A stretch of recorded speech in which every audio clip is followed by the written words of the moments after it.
بسم اللہ الرحمن الرحیم۔ آخری صحابی رضی اللہ تعالی عنہ، صحابہ رضی اللہ تعالی عنہ میں سب سے آخر میں جس شخص نے وصال فرمایا، ان کا نام حضرت ابو طفیل رضی اللہ تعالی عنہ 110 ہجری میں حضور صلی اللہ علیہ وآلہ وسلم کے وصال کے 100 سال تک زندہ رہے۔ حج کا موسم تھا، ایک ہجوم میں آ گئے اور لوگوں کو اپنی جانب متوجہ کر کے کہا، لوگو آؤ، اس وقت روئے زمین پر میرے علاوہ کوئی نہیں جس نے حضور صلی اللہ علیہ وآلہ وسلم کا دیدار کیا ہو۔ پھر لوگوں کا کیا پیار کیا ہوگا۔ تم نے حضور صلی اللہ علیہ وآلہ وسلم کو دیکھا ہے تو حضور صلی اللہ علیہ وآلہ وسلم کا چہرہ کیسا تھا؟ حضور صلی اللہ علیہ وآلہ وسلم کی آنکھیں کیسی تھی؟ زلف کیسی تھی؟ حمین کے کندول کیسے تھے؟ ابو طفیل رضی اللہ تعالی عنہ نے 3 لفظوں میں حضور صلی اللہ علیہ وآلہ وسلم کا حلیہ بیان کیا۔ علماء نے لکھا ہے، جو شخص حضور صلی اللہ علیہ وآلہ وسلم کا حلیہ بیان کرے، لوگوں کے دل میں اس کے لیے جگہ بن جاتی ہے۔ ایک تو بہت سفید رنگ کے تھے، حسن نمکین تھا، ہر معاملے میں متوازن تھا، قد ایسا کہ نہ پس کہا جائے نہ بہت لمبا کہا جائے۔ حضور صلی اللہ علیہ وآلہ وسلم درمیانے قد و قامت کے مالک تھے، لیکن ایک شان آپ صلی اللہ علیہ وآلہ وسلم کو اللہ تعالیٰ نے دی تھی کہ لمبے لمبے قد والے صحابی بھی تھے۔ حضور صلی اللہ علیہ وآلہ وسلم کا قد لمبا نہیں تھا، درمیانہ تھا۔ جب حضور صلی اللہ علیہ وآلہ وسلم آتے تو 10,000 کا مجمع بھی ہوتا تو حضور صلی اللہ علیہ وآلہ وسلم کے کندھے سروں سے اونچے دکھائی دیتے۔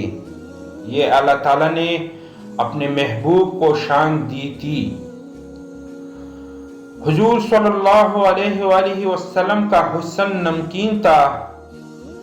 احسان بن ثابت رضی اللہ تعالی عنہ کہتے ہیں کہ جب میں حضور صلی اللہ علیہ وآلہ وسلم کے جمال کو دیکھتا تو آنکھوں پر انگلیاں رکھ کر انگلیوں کے اوٹ سے دیکھتا۔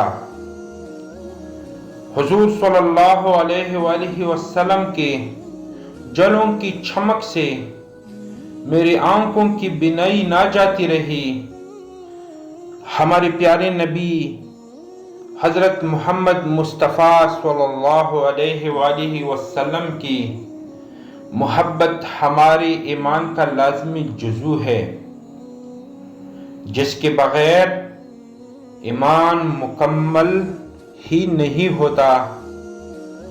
سورۃ التوبہ میں ارشاد باری تعالیٰ ہے، اے نبی صلی اللہ علیہ وآلہ وسلم فرما دیجئے، اگر تمہارے آبا اور اجداد اور تمہارے بیٹے اور تمہارے بھائی اور تمہاری بیویاں اور تمہارا خاندان اور وہ مال جو تم کماتے ہو اور وہ تجارت جس کے نقصان کا تمہیں ڈر ہے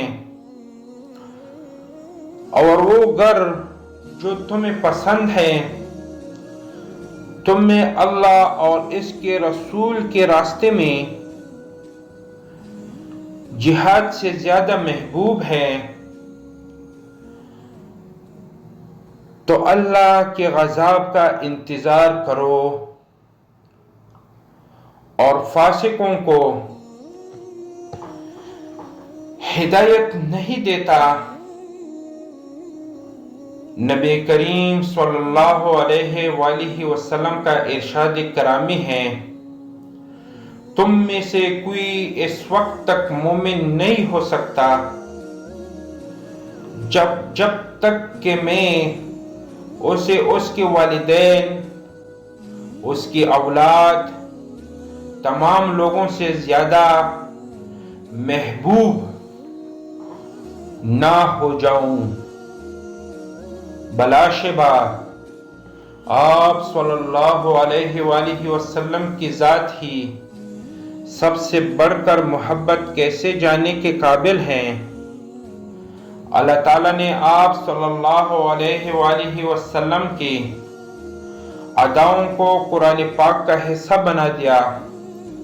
آپ صلی اللہ علیہ وآلہ وسلم کے چہرے کا آسمان کی طرف اٹھانا، آپ صلی اللہ علیہ وآلہ وسلم کا کلام، آپ صلی اللہ علیہ وآلہ وسلم کے شہر، جنگیں اور فتوحات، قیام اللیل، دعوت التبلیغ، معراج، آپ صلی اللہ علیہ وآلہ وسلم کا صحابہ رضی اللہ تعالی عنہ، آپ صلی اللہ علیہ وآلہ وسلم کے ازواج رضی اللہ تعالی عنہ، اہل بیت رضی اللہ تعالی عنہ، آپ صلی اللہ علیہ وسلم کے ہجرت، اخلاق، عرض پوری زندگی قرآن نے بیان کر دی۔